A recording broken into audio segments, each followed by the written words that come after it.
4.27 판문점 선언 7주년 기념 행사에 함께해 주신 모든 분들께 반가운 인사를 드립니다. 김대중 대장, 노무현재단, 포럼 사이제, 한반도 평화 포럼이 함께 오늘 행사를 준비해서 더욱 뜻깊습니다.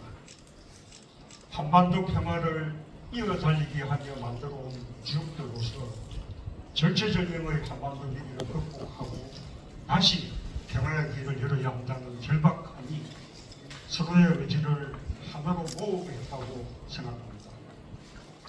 힘을 함께 모아주신 단체와 여러분께 그리고 함께 해주신 우리 원시 부회장님께 깊은 존경과 감사의 마음을 전합니다.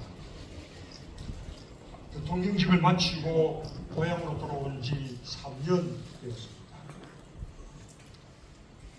마음 3년이었습니다.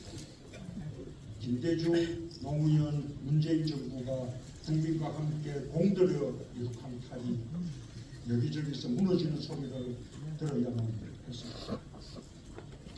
나라가 국민을 걱정하는 게 아니라 국민이 나라를 걱정해야 하는 나라였습니다. 2차 세계대전 후 대도로 성격한 유일한 나라, 지난 80년간 세계에서 가장 성공한 나라라는 국민적 자부심이 이루어졌습니다. 눈 떠보니 선진국이라는 자긍심이 사라지고 추락하는 대한민국이라는 한시가 우려가 커져만 갔습니다. 전임 대통령으로서 마음이 더욱 참담하고 무거웠습니다. 지난 3년은 그야말로 광동과 퇴행의 시간이었습니다. 모든 분야에서 멈춰서고 뒷걸음질 쳤습니다. 대한민국의 국격은 무너져 내려가고 국내 사회는 힘겨워졌습니다. 한국 경제는 지난 3년간 침체의 늪에서 헤어나오지 못했습니다. 고물가, 고금리, 고환율의 삼중고에 인생 경제는 더욱 어려워졌고 잠재 성장률 2%에도 미치지 못하는 1%대 성장률을 기록하며 저성장의 늪에 깊이 빠져들었습니다. 한국 경제의 버팀목인 수출부터 최악의 성적을 보였습니다. 2017년부터 2022년까지 코로나 상황 속에서도 수출 실적은 19.2% 증가했지만 윤석열 정부 출범 이후 2022년부터 2024년 사이에는 증가율 제로를 기록해 제자리 걸음을 면치 못했습니다. 민생 경제의 지표인 내수 소비는 더욱 침체됐습니다. 윤석열 정부 출범 직후부터 작년 말까지 소비 지수가 역대 최장 기간인 11분기 연속으로 감소했습니다. 노동자 실질 임금은 말년 통계가 집계된 이후 처음으로 해마다 감소했고 최고 임금 역시 역대 최고치를 기록했습니다.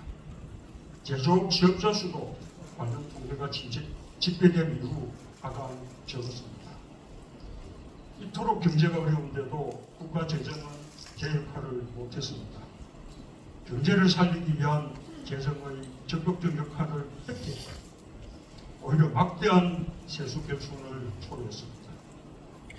2023년과 2024년 각각 56조 원과 31조 원의 세수 결손에 이어 2027년까지 60조 원 이상의 추가 세수 검소가 전망되고 있습니다. 나라 국가를 비면서 국가 경쟁력을 높이기 위한 투자와 서민들의 민생과 복지를 위한 정부 역할을 축소해야 하는 상황이 되었습니다. 윤석열 정부의 경제 실패와 무책임한 부자 감세에 기인한 것으로 세수 기반이 허물어지고 우리 경제의 영역을 약화시킨 후과를 새로 출범하는 정부가 떠안게 되었습니다. 코로나 상황 속에서도 대통령의 OECD 주요국 가운데 최고의 성장률을 기록했고 저희 정부의 적극적 재정 정책을 비난하면서 거꾸로 간 결과입니다. 민주주의 역시 지난 3년간 크게 도태했습니다. 서울시도 부설 연구기관의 발표에 의하면 2021년 16위까지 상승했던 한국의 민주주의 지수는 윤석열 정부에서 큰 폭으로 하락하여 역대 최저 점수, 최저 순위를 이루었고 완전한 민주주의 국가에서 결함 있는 민주주의 국가로 전락하였습니다. 스웨덴 민주주의 다양성 연구소에서는 한국의 민주주의 최대 늙음을 강등하며 한국을 국제화가 진행 중인 45개 국가 중 하나로 분류했고 국경 없는 기자회가 발표하는 언론 자유 지수도 큰 폭으로 하락하여 세계 62위로 떨어졌습니다. 부끄러운 일이 아닐 수 없습니다. 안에서 새는 바가지, 밖에서도 새는 불입니다. 한반도 평화와 남북 관계는 지난 3년간 회복이 어려울 정도로 망가졌습니다. 한반도 평화를 향한 역대 정부의 성과와 노력은 송두리째 부정되었습니다. 모든 대화는 단절되었고 평화의 안전핀이었던 9.19 군사합의마저 파기되었습니다. 끝간데 없이 대결을 부추기고 긴장을 고조시키며 남북이 언제 군사적으로 충돌할지 모르는 위험한 상황으로 치달았습니다. 급기야는 윤석열 정부가 대응을 위한 위기 상황을 조성하기 위해 의도적으로 남북 간의 군사적 충돌을 유발하려 했다는 정황까지 드러나 수사가 주목되고 있습니다. 윤석열 정부는 역대 정부가 개성해온 균형 외교를 파기하고 철진한 이념에 사로잡혀 편협한 진영 외교만 치중했습니다. 노벨과 주변국의 반발을 키우며 국익은 훼손되었고 평화와 번영의 땅이 되어야 할 한반도는 신냉전 대결의 최전선이 되었습니다. 이제 차기 정부의 최우선 과제가 되었지만 윤석열 정부가 망쳐놓은 외교를 다시 정상화하는 데는 많은 시간과 노력이 소요될 것입니다. 윤석열 정부의 모든 분야에 걸친 총체적인 국정 박탈은 대통령 한 사람의 실패가 아님을 보입니다. 집권 세력의 낡은 이념과 낡은 세계관, 낡은 안보관과 낡은 경제관이 거듭해서 총체적인 국정 실패를 초래해왔다는 교훈을 우리는 잊어서는 안 됩니다. 12.3 비상계엄은 대한민국 대응의 결정판이었습니다. 민주화된 우리나라에서 이러한 시대착오적 일이 명천지에 벌어질 것이라고는 꿈에도 생각하지 못했습니다. 수십 년 전 군부 독재 시대에나 있었던 의dom의 역사가 오늘의 대한민국에서 재현되는 것을 보고 세계도 영향을 금치 못했습니다. 방심하면 언제든지 역사를 거스르는 개인적 시도가 일어날 수 있답니다. 늘 깨어있는 시민들의 조직된 힘이 있어야 역사의 반동을 막고 계속 전진할 수 있다는 사실을 국민들은 새삼 절감하게 되었습니다. 반헌법적 비상계엄이 남긴 상처와 후유증은 매우 깊습니다. 무엇보다도 가짜뉴스와 그릇된 신념과 망상에 기초한 정보와 혐오, 극단의 정치가 국민 통합을 해치고 민주주의를 위태롭게 하고 있습니다. 비정상과 몰상식이 판을 치며 민주주의를 근본에서부터 흔들고 있는 현실을 우리 사회가 심각하게 인식하고 이를 극복해 나가는 데 힘을 모아야 할 것입니다. 통합과 상생, 연대와 협치 정치도 이 토대 위에서만 가능할 것입니다. 비상계엄이 남긴 경제적 손실 또한 엄청납니다. 한국은행은 국내 총생산이 6조 원 이상 증가하는 것으로 추산했습니다. 비상계엄으로 인한 소비 유축으로 2달 만에 자영업자 수가 20만 명이나 감소하는 등 인생 경제에 준 악영향도 큽니다. 그나마 국회가 신속하게 영해제를 의결하고 대안으로 사태를 종식시킨 것이 환율과 주식시장의 충격을 완화하고 대외 시민들의 추락을 막을 수 있었습니다. 비상계엄은 국가 리더십 공백을 자초했습니다. 격변하는 국제 질서와 격화되는 글로벌 통상 정책에 즉시에 대응하지 못함으로써 생긴 국가적 손실을 지금 우리는 겪고 있습니다. 역사는 때로는 후퇴하지만 결국 전진한다고 믿습니다. 대한민국은 전 세계가 경탄하는 놀라운 민주주의 회복력을 바탕으로 새롭게 시작하며 앞으로 나아가겠습니다. 여전히 대한민국은 위대한 나라입니다. 지난 3년간 퇴행의 시간이었다고 해도 그동안 축적되어 온 대한민국의 국력과 위상은 쉽게 흔들리지 않습니다. 대한민국에는 위대한 국민이 있습니다. IMF 위기 극복에서 촛불혁명에서 코로나 대유행의 극복에서 그리고 최근의 기초의 평등까지 언제나 깨어있는 시민들의 성숙한 시민의식이 위기의 대한민국을 구하며 대한민국을 더욱 강하게 만드는 힘이 되었습니다. 이제 다시 새로운 출발점에 섰습니다. 국민들의 성숙한 시민의식이 역사의 수레바퀴를 다시 앞으로 돌리며 민주, 민생, 평화의 길로 나아갈 기회를 만들어냈습니다. 역사는 반복한다는 말이 있습니다. 돌이켜보면 역대 민주당 정부는 역대 보수 정권이 남긴 퇴행과 문제를 바로잡고 대한민국을 다시 전진시켜내는 것이 운명처럼 되었습니다. 국민이 선택하게 될 새 정부가 국민과 함께 훼손된 대한민국의 국격을 회복하고 더 무능하게 자랑스러운 나라를 만들어 나가길 기대합니다. 퇴행과 전진을 반복해온 역사도 이제 종지부를 찍을 때가 되었습니다.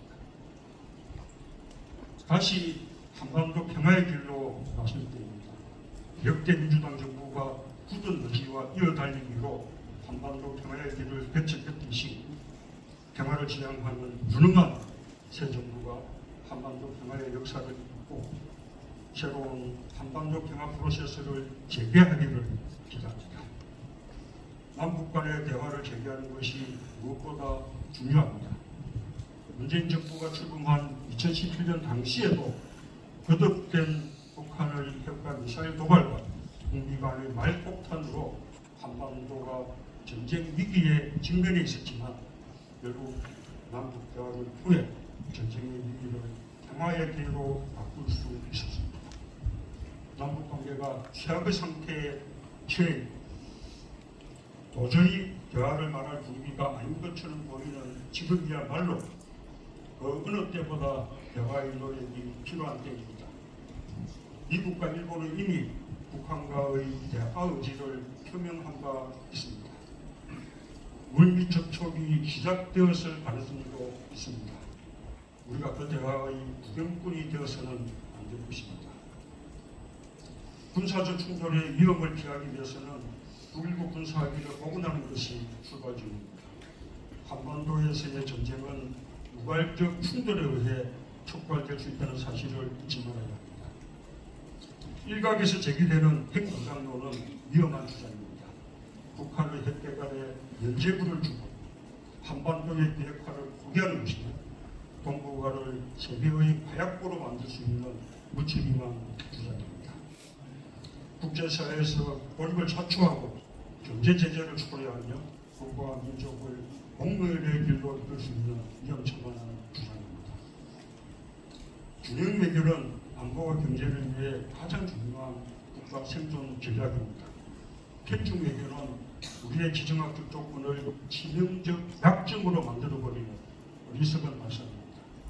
우리의 지정학적 조건을 오히려 장점으로 만들어 평화와 번영을 지렛대로 활용하는 지혜로운 외교 전략이 필요합니다. 긴밀한 한미동맹을 바탕으로 주변국들과 협력을 적극적으로 이끌어내므로써 한반도의 평화의 환경을 조성해 나가는 한편 고려적인 경제 협력과 민간 교류를 더욱 활성해 나가야 할 것입니다. 당장은 외교를 복원하는 노력부터 시작해야 합니다. 무모한 비상대응으로 상당 기간 정상 외교의 용백을 초래해 외교의 골든타임을 날려버렸습니다. 새 정부는 출범과 동시에 서둘러서 국익과 평화를 최우선에 둔 전방위적 외교 복원에 총력을 기울여야 할 것입니다. 평화는 목표인 동시에 과정입니다. 역대 정부가 남북 간의 신뢰를 쌓고 대화했던 노력들 하나하나가 평화로 가는 과정이었습니다. 매번의 남북 정상회담에도 남북 정상선언에도 불구하고 우리는 아직 한반도 평화의 정상에 이르지 못했습니다. 하지만 우리가 평화의 길을 다시 이어나간다면 반드시 정상에 오를 수 있을 것입니다. 결코 포기할 수 없는 평화를 위해 다시 심판권을 조여낼 시간이 찾아왔습니다. 항상 국민 여러분께 감사한 마음입니다. 위대한 우리 국민 덕분에 대한민국은 위기를 극복하며 무너진 것을 다시 세우고 새롭게 도약하는 기회를 맞이할 수 있게 되었습니다. 국민과 함께 역사의 트렌을 바로잡고 앞으로 나아갈 희망을 품을 수 있게 되었습니다. 민주주의를 지킨 힘으로 더 굳건한 민주주의로 나아가고 경제와 민생이 다시 활력을 되찾길 바랍니다. 뜨거운 민주주의 열정이 평화를 향한 열망으로 모여 한반도에 새로운 평화의 시대가 열리기